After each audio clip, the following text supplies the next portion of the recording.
what would be really funny if I Yeah. just sat in a hole. Yeah, so, but that, I mean, Life of Brian is set in this In series.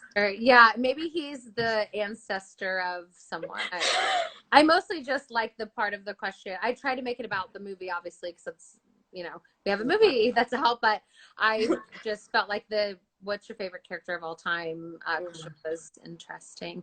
Yeah. Um, and then what do you look for for taking a role when you're looking at, it's so weird to ask you stuff I already know, but Yeah, tell the well, internet. yeah, for everyone else who doesn't know, Yeah. I'm like, should I be addressing the audience or no? It's I, just, okay. we'll just pretend it's us we're not really, but we'll like, yeah. Um, um, I, it's interesting. I say this all the time, but it's true. I think intelligence in screenwriting, and you think that's a given, but it's really not. And it's not necessarily about a script that's like incredibly unique. It could be a simple story, but it's just told in a really nice way, and it's just written well. Writing's the foundation of a project, and the script's the foundation of a film or a TV show. So I look for good writing, but it can also be if there's a character that you feel really possessive about, and you empathize with that person, and you're like, oh, there's a part of them that I just want to like uh, portray, or I do that, like you want to get out of it. Or I could just be working with people who are like really like, there's a lot of like amazing people attached to the project, and you're like, that would be a really amazing collaborative sort of experience. So I think, I mean, there's lots of different reasons, and part of what attracted me to like this movie and this role, it was lots of those things combined. It was, possessiveness over like the character, and there was also just this. I'm like, should I stick to the questions or can I ramble? Well, I'm no, I like, think we could just ramble. That's probably more interesting okay, anyway for the great, audience. perfect. That's my wheelhouse. There was this thread in the book that I was like, wow, this is a really interesting story if this is told effectively. And it's basically like childhood trauma and how it affects people differently.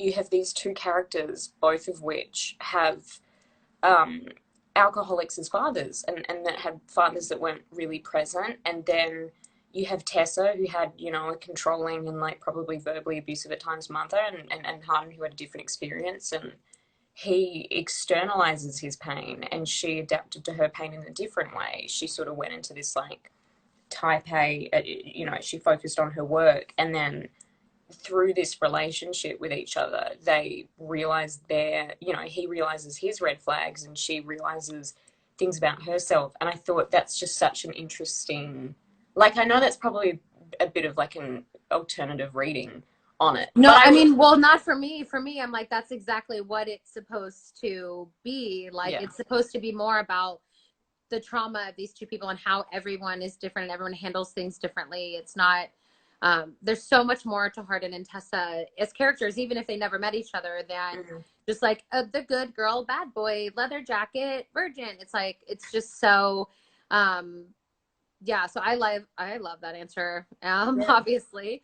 And I think that is a lot of times, I think with film adapting wise, only from my experience, it's like, they want to take the parts that they think are impactful without really like thinking of the story as a whole. So it's like you'll get the same scene, even something from like the book or whatever, and not only with mine but with other adaptations that I've read the books and watched the films, and they take this one thing and then they it's like, for me, I don't understand how everybody can pull different things from the same exact text, to where my version of it is so far from some people's version of it that I'm like, yeah, but that's not. And for me, especially with After, because I literally created it, it's like what I went to write about wasn't necessarily what is conveyed by other people. Like, if they don't get it, they just don't get it. And that's the, beauty and pain of collaboration. But yeah. my things that I love the most about the story that I wrote is the trauma and how they're so different. And watching Well, them. yeah, and that's why vision's so important, because you can have the same text and it can be adapted in such different ways, and it's uh yeah, I yeah, and then also I mean I think there was just like what I mean by possessiveness about character is when you feel like you know that person and you're like you don't want them to be a two-dimensional cutout. And Mm-hmm. you know you'll and like you have empathy. It's so easy, I think, for the annoying girl or the this girl to be like played a certain way, or for like the bad guy to be played a certain way, and I think it's when you have empathy, it's always, yeah, a good thing. Yeah, I agree. I know going back to even the first press tour, when someone, I can't remember what country or city or anything we were in, so I'm apologizing to the internet beforehand for not remembering, but Mm. someone asked you what, like something about Tessa being a good girl. And I love that you literally were just like, what does that mean? Like, what do you mean she's a good girl? I just really, I hate the words. I hate, I'm very into semantics and I hate innocent and I hate naive because I'm like, what do you, but I think but that just speaks to like psychology and finding it, like, what does it mean to be annoying? Is annoying an objective thing or is it subjective? What does it mean to be innocent? If she's had this upbringing where she's had a father who like abandoned her and she's had all the, and she's innocent because she's sexually Yeah. inexperienced, well, is it, I think it's more complicated. It's about having like an optimistic worldview and I don't know. I just, yeah, Yeah, I think words. your answer for that is always great, honestly. And I think it's, Thanks. yeah, I love anytime, well, just in general, I love when females particularly question a journalist if the question's like just like these compilations of, I watched another one last night of like a compilation of like Scarlett Johansson just being like, why do I, like, why are you asking me She's about my great. diet? Yeah. When Yeah. Jeremy Renner is getting these like brilliant questions. So I love just kind of, I don't know, I remember that mom movie being like, what does it mean to be a good girl? Is she, because that is something when people, for me, it's like, oh, you wrote the young version of 50 Shades or you wrote the good girl, bad boy. And it's like, it is true. And I don't even know if I thought about it in the same way before you said that of like, wait a second, what makes her so good? People can be, I mean, Books. yeah, yeah, she reads and she's a virgin. It's like that doesn't make her good.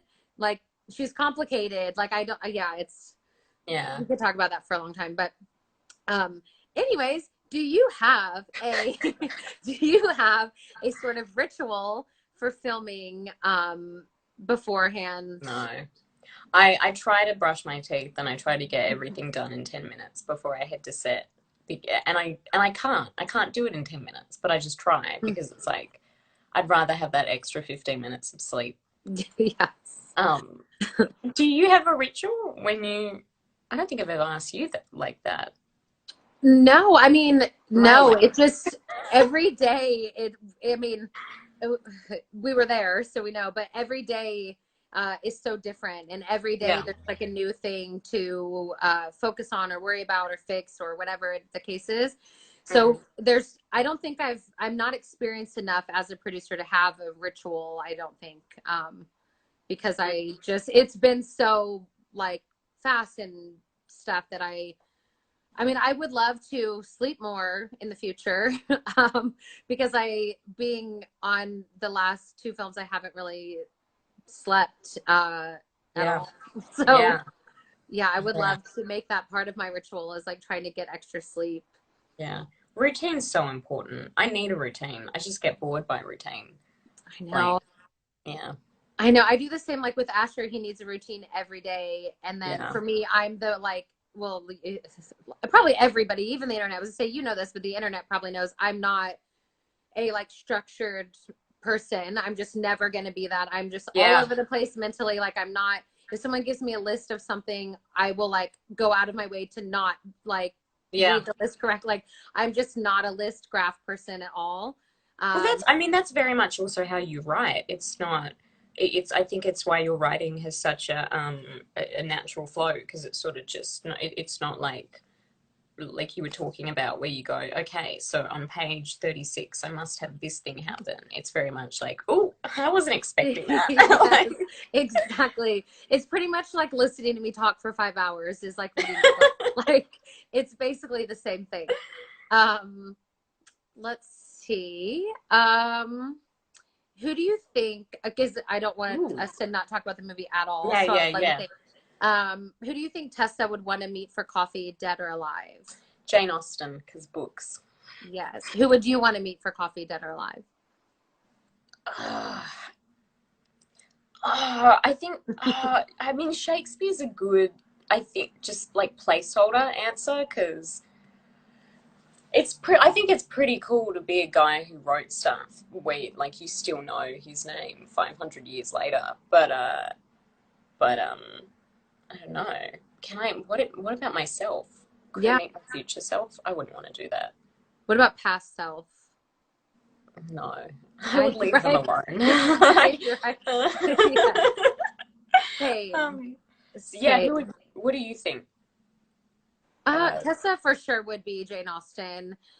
For me,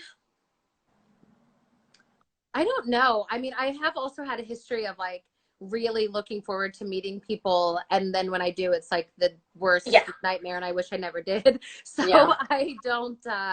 I don't think I even want. I used to have like a 5 people I wanted to meet, and I've met Hmm. 4, and the last one I don't think I'll ever meet, and I never really have to want to. Well, But this is why I struggle with the another question you always ask in interviews is, do you have any role models? Who's your role models? And I don't, because I think if you don't know what someone's like in real life and you admire them and you go, man, I want to be just like them, then you're sort of saying that you don't care about their personal behavior. And there's so many people whose work is really amazing but in person they're not good people.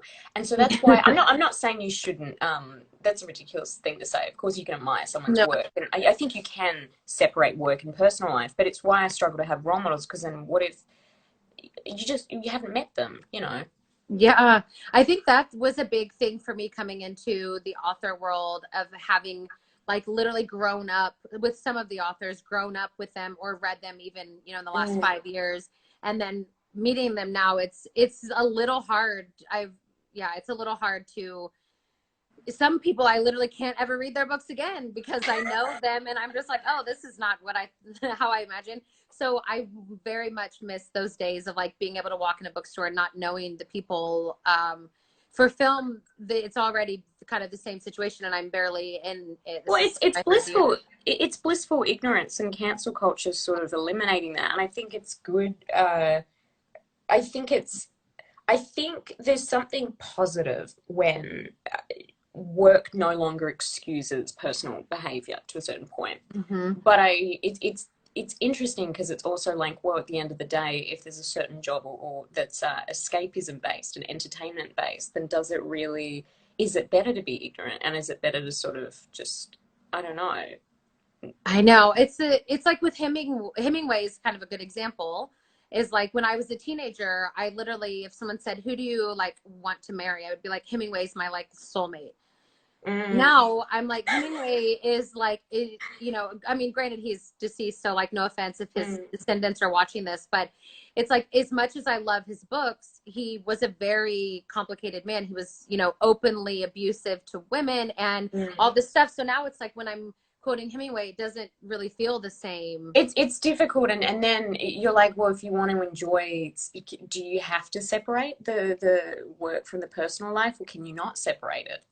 I think it's I like don't case know. by case. I Yeah. don't, we don't know, but maybe we'll figure it out eventually. um, um, Yeah. I lost the questions. Hold on. I Something don't, came up on my yeah. computer. I'm like, when are I we have meant to them. end this? I don't I'm even just, know. I think it's supposed to be 20 minutes. So 2 minutes ago. So let's do like 2 more questions. yeah, Um, let's just keep going. yeah, like keep going for hours. Let's Yes, so see. anyone who doesn't, usually we just talk about stuff like this, about ethics and morality and, you know, Yeah, a things we lot. don't have answers to. Yeah, Uh, a lot of time. Yeah, I what mean does it feel like to watch a novel on the big screen? that. um, well, there is an immense amount of like pride because of all of these people that have put so much work into the films, and Mm, people are touched by it. But it's also very hard. The more especially when it's like taking a, this is such, I'm editing my answers as I'm speaking. It's hard when the story just gets, sometimes can get so far from what's in my head, and the balance of collaboration and Yeah. making sure that it's not only going to be a good story that I think, as a, you know, 2 movie producer, which has hardly any experience, is good. But then there are certain things where I'm like, if people love it, why are you messing with it type of situations. So it's both great, but also incredibly like anxiety inducing. And I do the same with my books though. So it's not just because of my experience with the movies. If I go back and reread my books, I mean, I'm like, I don't understand how I ever got published or why anyone reads my work. So I think it's, no matter what, it would be like that. But the film industry is just a different beast that I wasn't quite prepared for it to be like that.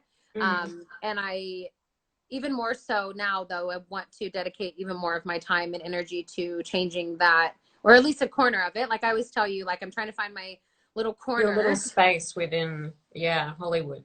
Yeah. Yeah. If anybody knows where that is, let me know. Yeah, please. I was just gonna say, I don't think that's independent to well, I think being an author. I think that's something very relatable to anyone who's creative in any capacity, or anyone who even just in the workplace, that balance between collaboration and control. And it can be difficult when you see things a certain way, and someone else sees it a different way. But ultimately, like, I think you have to be open to that, because a lot of the time the best idea will come by, by collaborating. But then you just have to also know when to put your foot down and go, well, hang on, it's tricky. Yeah.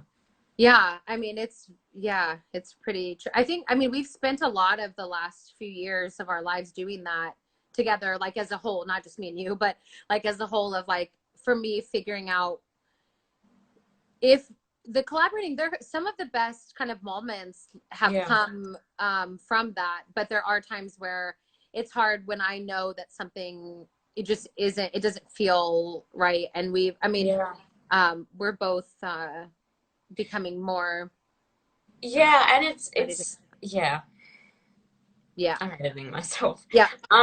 Same. I'm literally like, I'm not used to even having to do that, so I'm like and I guess my last question is, did the feedback from fans for the first movie influence the second one? Yes, it did. It's weird because it did, but it also, it did in both ways, in ways of like, not everything can be the way that the fans want it to be. And sometimes the things like the land and line, I've already told them all that the land and line's not in there, but you were there as witness of like, it just didn't work. The which one was it? It was The one from the window, just because he loves you, it doesn't love you the way you want him to, doesn't mean he doesn't love you with everything he has. It's like, that's a perfect example of it. Just, if Shane can't make it work, it's not possible. If Shane, the most gifted, grounded, present actor, can't make, if it's not working, then the line is gone. Just doesn't. Yeah, we tried. I mean, literally, we tried so many different ways, and saying it. And, yeah. And that's a perfect example of like the fan feedback of like, we want more lines from the book. It's like, you don't necessarily know what you're saying when you say that. It means it has to fit in. And I feel like with the second one, we tried to. I think for people, my interpretation of that is people just want they want authenticity, and they want the theme and the heart of the book. They just want, you read something and you just like, I want this on screen, and I want more of this on screen. And I think that like that verbalizes as well, we want more lines, and it might not actually be about the lines, it's just the overall sort of the heart. You just want to feel like it's the books, That's the thing, that transferring that to like the people in charge is the hard part of like, it's not about this exact scene or about this exact line. It's about, they want to feel like they know the characters, and they want to see the parts of the characters that they love, not necessarily like just because Hardin cusses more doesn't mean Hardin's closer to the book. It's because Right. we have like, you know, an argument for the first time and all these things, which I think I've already said it before. I'm positive that both of us have tried with the first one to get like a little more conflict, but it just wasn't there. And then the second one, we put the conflict, and that's, I think, why, you know, the movie already I wanted them fighting during the montage sequence in the first movie. I wanted to throw a little fight in there just to make it real. But yeah, yeah. same. Yeah. Yeah, so I think we're I think moving we're well over the time yeah. thing. Yes. Thank you, Yeah. everyone. And thank you for the movies already #1 in like Portugal, Germany, Italy, I believe Spain. If not, then I'm wrong, but who knows? But I know the movie is #1 in a bunch of places. So thank you, everyone. Thanks, Joe, for doing an Instagram Thanks. Live. Thanks. I will talk to you soon. Yeah. You did Okay. it. I know. Bye, I don't know everyone. how to save it. Am I supposed to save it? Oh, I know. I Or saved it. you're okay, you save it. I Okay. have instructions here. Okay. Okay, perfect. Bye. Bye.